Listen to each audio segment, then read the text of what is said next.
Isang mapagpalang araw po sa ating lahat. Ikinagagalak ko po na kayo po ay anyayahan na panoorin ang OHC video ng Mensahero ng Silangan. Sapagkat kung kayo po ay may mga katanungan sa inyong isipan na hindi nasasagot, baka sakali dito po masagot ang inyong mga katanungan. Sapagkat ako po, noong hindi ko pa po ito napapanood, marami din po akong mga katanungan na gumugulo sa aking isipan.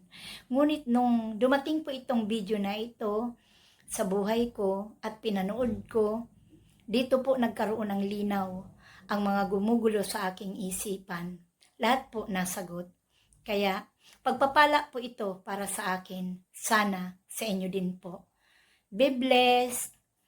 At kung kayo po ay naliwanagan at nasiyahan sa inyong mapapanood, paki-like and share lang po. Follow the link po. Nasa baba lang. Thank you po!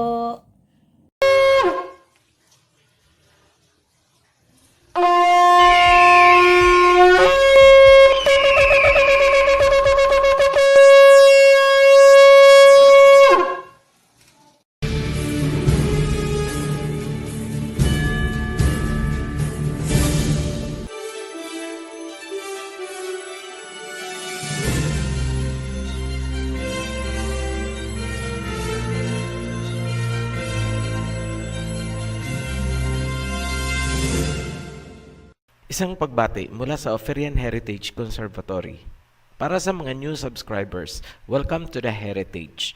Ipinapayo namin sa mga baguhan na panoorin niyo muna ang guide to new subscribers para alam nyo ang tamang sunod-sunod ng mga series. Huwag patalon-talon ang video na pinanonood upang hindi kayo maguluhan. Ibinigay namin ang link sa description sa baba lamang nitong video. Napaaga ang paglalabas namin nitong Son of Perdition dahil sa violent reactions na nakita namin sa born-again doctrine.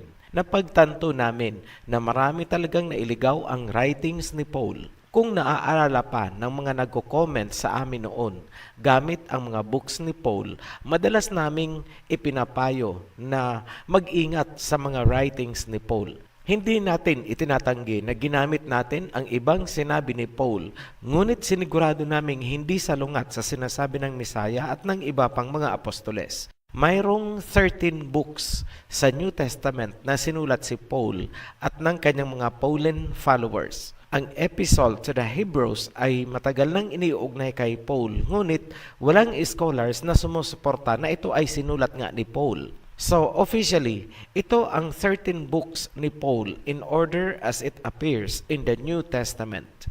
Mahalagang busisiin ang writings ni Paul dahil kapansing-pansin dito nag-ugat ang mga kontrobersyal na doktrina at pagkakawatak-watak ng iba't ibang sekta. Maraming katanungan ang unti-unting nasagot sa paglipas ng panahon. Bakit at paano nga ba naipasok sa Biblia ang mga sinulat ni Paul samantalang ang ibang books gaya ng Book of Enoch ay nawala? Unti-unti naming lilinawin yan as more information comes. Oferian, pinagdududahan mo ba ang mga writings ni Paul? Technically, yes. May mga dapat ba tayong ikabahala? Yes, marami po. Simulan natin. 2 Thessalonians chapter 2 verse 3. Let no man deceive you by any means, for that day shall not come, except there come a falling away first, and that man of sin be revealed, the son of perdition, who oppose and exalt himself above all that is called Elohim, or that is worshipped, so that he as Elohim sit in the temple of Elohim, showing himself that he is Elohim. Tagalogin po natin.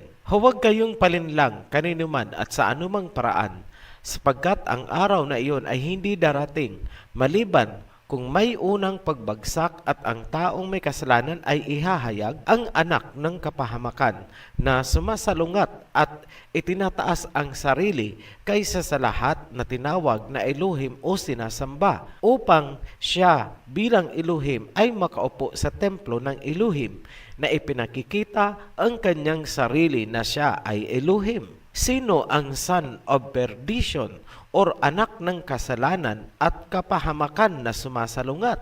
May mga tagapagturo na naliligaw. Sinasabi nila na si Judas ang son of perdition. Bakit nasali si Judas? Kasi imbis na tapusin ang karugtong na verse, pinuputol nila at dudugtungan ng ibang verse galing sa ibang books porket na andun din ang katagang son of perdition. In short, hugot at tapal para palabasin ang isang doktrina. Idinurugtong nila dito ang John chapter 17 verse 12. While I was with them in the world, I kept them in my name. Those that thou gavest me I have kept, and none of them is lost, but the son of perdition, that the scripture might be fulfilled. Tagalog, habang ako ay kasama nila sa mundo, iningatan ko sila sa iyong pangalan. Yaong ibinigay mo sa akin ay aking iningatan, at wala sa kanila ang nawala, kundi ang anak ng kapahamakan upang matupad ang banal na kasulatan. Dahil sa salitang may isang nawala, ipinagpalagay agad ng ibang tagapagturo na si Judas ang tinutukoy. Pansinin ang bungad ng verse, habang ako ay kasama nila sa mundo. Tanong, sino-sino ba ang tinutukoy ng Misaya sa salitang nila? Yung mga apostolos lang ba ang tinutukoy dyan ng Misaya? Hindi po. General po yan. Buong believers ang iningatan niya sa pangalan ng Ama, hindi lamang ang mga apostoles. Kaya hindi po tayo pwedeng mag-conclude na si Judas ang tinutukoy na nawala at siya ang son of perdition. Ngayon, paanong inilarawan ang son of perdition sa verse 4? Number 1, sumasalungat ito at itinataas ang sarili kaysa sa lahat. Number 2, gusto niyang maupo sa templo bilang Elohim. Number 3, ipinakikita ang kanyang sarili na siya ay Elohim. Ngayon, klaruhin namin sa mga baluktot ang isip. Hindi po natin kinakampihan dito si Judas. Ilalagay lang natin sa tamang analysis. Una, sumalungat ba si Judas sa mga katuruan? Hindi. Wala pong preachings or katuruan si Judas na bumangga sa katuruan ng Misaya or ng sino mang kasamahan niyang apostol. Wala po kayong matatagpuan. Sige nga po, maglabas kayo. Wala, di ba? Pangalawa, hinangad ba ni Judas na maupo sa templo bilang Elohim? Hindi. Wala kayong makikita kahit isang verse sa Biblia na hinangad ni Judas ang pantayan man lang ang Misaya. Ano lang ang kasalanan ni Judas kung matatawag man itong kasalanan? Siya ang nagturo kung sino ang Misaya na dadakipin. Note, inutusan siya ng Misaya na gawin ang nararapat niyang gawin. So ano ang konklusyon natin? Hindi si Judas ang tinutukoy na son of perdition. Tatalakayin natin ng hiwalay ang kaso ni Judas objectively at hindi doctrinal na pagtatalakay. Ngayon, bumalik tayo sa topic. Sino ang son of perdition at ano ang kaugnayan dito ni Paul? Ihanda nyo ang inyong sarili sa isang shocking revelation na ilalahad namin. Gagamitin natin ang Key of David para mabuksan at ma-resolve ang usaping ito. Dalawa ang Saul sa Biblia. Ang Saul ng Old Testament at ang Saul sa New Testament. Huwag malilito. Magkaibang tao yung Saul sa Old Testament. Iba ang Saul na nasa New Testament. Sabihin na nating nagkataon lang na pareho ang kanilang mga pangalan. Ngunit, may pagkakapareho ba ang mga papel na kanilang ginampanan kung pag-uusapan ang House of David? Una, pareho silang ginamit ng Elohim. Pangalawa, pareho silang humadlang sa Messianic Kingdom of David. Pangatlo, pareho silang namatay sa sword. Si King Saul sa Old Testament ay ginamit upang maging unang hari ng Israel. Ngunit sa bandang huli, siya ay nagmalabis at sumalungat sa kalooban ng Ama. Ipinalit sa kanya si David. Ngunit kinalaban nitong si Saul ang kingship o pagiging hari ni David dahil ayaw niyang bumaba sa pwesto bilang hari ng Israel. So ano ang resulta? Nahati ang Israel. Mag-focus na tayo sa Saul or Paul ng New Testament. Ginamit din ba ng Elohim? Yes, para matupad ang mga nasusulat ng mga propeta. Naging hadlang din ba sa Messianic Kingdom of David? Yes. Patutunayan namin yan. Magsimula tayo sa pagkatao ni Saul. Sa mga nalingat, Saul ng New Testament na po itong tinatalakay natin. Point number 1. Paano ipinakilala ni Saul or Paul ang kanyang sarili? Romans chapter 11 verse 1. I say then, hath Elohim cast away his people? Elohim forbid, for I also am an Israelite of the seed of Abraham, of the tribe of Benjamin. Sa harap ng mga Israelites na nasa Roma, ipinakilala ni Paul ang sarili bilang isang Israelite na nagmumula sa tribe ni Benjamin. Galing ba talaga sa tribe ni Benjamin itong si Paul? Acts chapter 23 verse 6. But when Paul perceived that the one part were Sadducees and the other Pharisees, he cried out in the council, Men and brethren, I am a Pharisee, the son of a Pharisee. Sa harap ng konseho, sinabi ni Paul na siya ay isang Pariseyo. Ang mga Pariseyo ay hindi galing sa tribe ni Benjamin. Niluloko ba ni Paul ang congregation of Israelites na nasa Roma? Mamaya, tutukuyin natin saan galing ang mga Pariseyo. Ngayon, sa hiwalay namang pangyayari, iba namang pangyayari ito. Sa harap ni King Agrippa, muling inihayag ni Paul ang kanyang totoong pagkatao. Acts chapter 26 verse 5. Which knew me from the beginning, if they would testify that after the most straightest sect of our religion, I lived a Pharisee. Nakadalawang pagkatao na si Paul. Una, siya ay Israelite mula sa tribe ni Benjamin. Pangalawa, siya ay Pariseo. Sa puntong ito, doble kara si Paul. Ngayon, ano ang pangatlo? Philippians chapter 3 verse 5. Circumcised the 8th day of the stock of Israel, of the tribe of Benjamin, a Hebrew of Hebrews, as touching the law, a Pharisee. Sa mga Philippians, ang pakilala naman ni Paul, siya ay isang Israelite mula sa tribe ni Benjamin. Siya daw ay isang Hebrew ng mga Hebrew, ngunit karugtong ay pambabaluktot na siya ay isang Hebrew na Pariseo. Ano ang panlinin lang dito? Pinalalabas niya na ang Hebrew ay pwedeng maging Pariseo at ang Pariseo ay pwedeng maging Hebrew. Madling the identity, triple kara na si Paul sa sitwasyong ito. Ngayon, ano ang totoo? Hindi po Hebrew at mas lalong hindi Israelite si Paul dahil mula mismo sa kanyang dila, sinabi niya isa siyang Pariseo. Ngayon, saan galing ang mga scribes and Pharisees?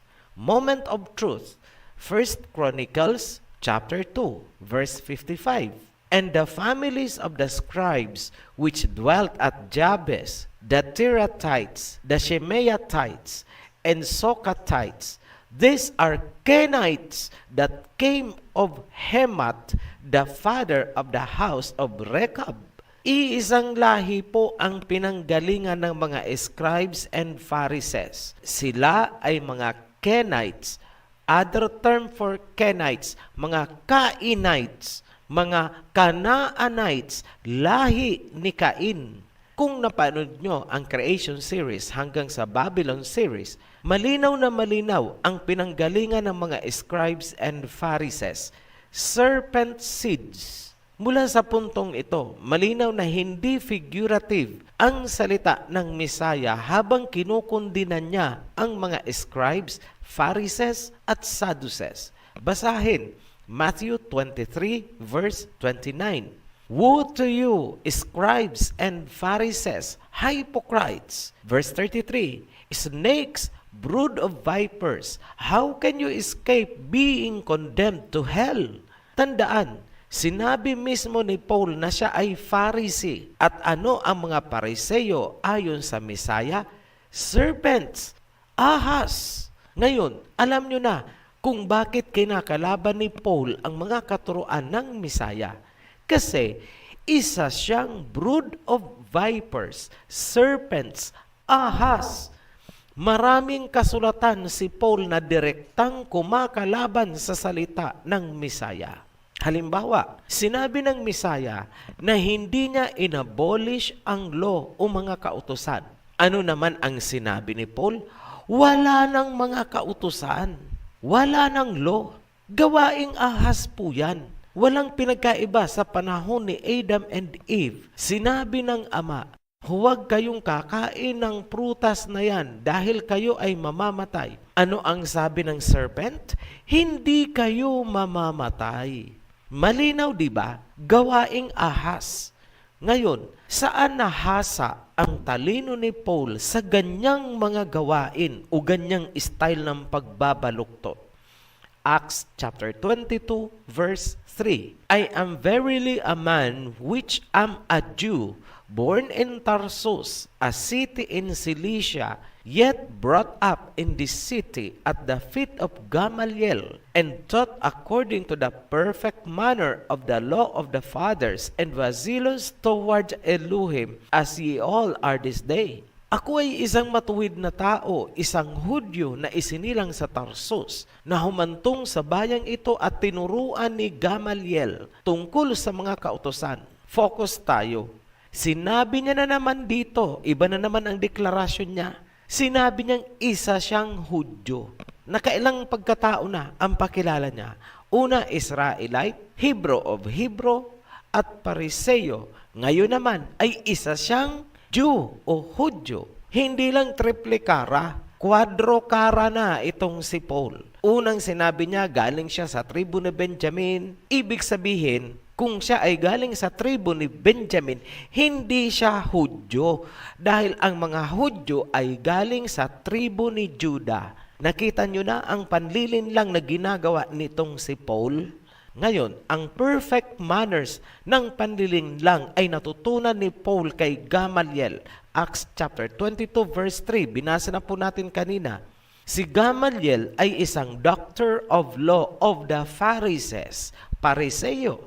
Kung ia-apply natin ang salita ng Misaya, ang Pariseyong si Paul ay isang ahas na tinuruan ni Gamaliel na isa ring Pariseyong ahas. No wonder magaling si Paul magpaikot-ikot at magbaluktot ng mga kasulatan at may matamis na pananalita. Huwag kayong umasa na magbubunga ng mabuti ang mga salita ni Paul dahil siya ay isang Pariseyong ahas. Matthew chapter 12 verse 34. O generation of vipers, how can you, being evil, speak good things? For out of the abundance of the heart, the mouth speaketh. Sinabi mismo ng Misaya sa mga Pariseyong kalahi nitong si Paul, hinirasyon kayo ng mga vipers or ahas sa inyong kasamaan, paano kayo makakapagsalita ng kabutihan? Ngayon, pinag-ingat ng Misaya ang mga apostoles mula dito sa mga Pariseyong ahas. Matthew chapter 16 verse 6. Then Yahushua said unto them, take heed and beware of the leaven of the Pharisees and of the Sadducees. Mag-ingat kayo sa libadura ng mga Pariseo at Saduceo. Verse 12. Then understood they how that he bade them not beware of the leaven of bread, but of the doctrine of the Pharisees and of the Sadducees. Naunawaan nila na hindi sila pinag-iingat sa libadura ng tinapay, kundi sa mga doktrina ng mga Pariseo at Saduceo. In short, pinag-ingat ang mga apostoles sa mga doktrina ng mga Pariseyong ahas. Ngayon, sino ang gusto mong paniwalaan? Ang mga turo ng Misaya o ang mga doktrina ni Paul na isang Pariseyong ahas? Alam namin, naglalaro sa inyong isip, bakit na ipasok ang mga sinulat ni Paul sa Biblia? Ang sagot namin, kagagawan ng mga serpents. Panoorin nyo ang History of the Bible. Huwag nyong lalaktawan ang buong video series na yon. Maiintindihan nyo. Mga Pauline followers, enjoy nyo lang ang pagtakwil nyo sa mga kautusan ng Misaya. Sundin nyo ang doktrina ng Pariseyong ahas habang kinakalaban nyo ang Misaya. Nakatakda na ang inyong kahahantungan, generation of serpents. Follow your leader. Matthew chapter 23 verse 33. You serpents, you generation of vipers, how can you escape the damnation of hell? Tagalog, kayong mga ahas, paano nyo matatakasan ang impyerno? Matthew 23 verse 33. Pasensya na po, very judgmental ang Biblia.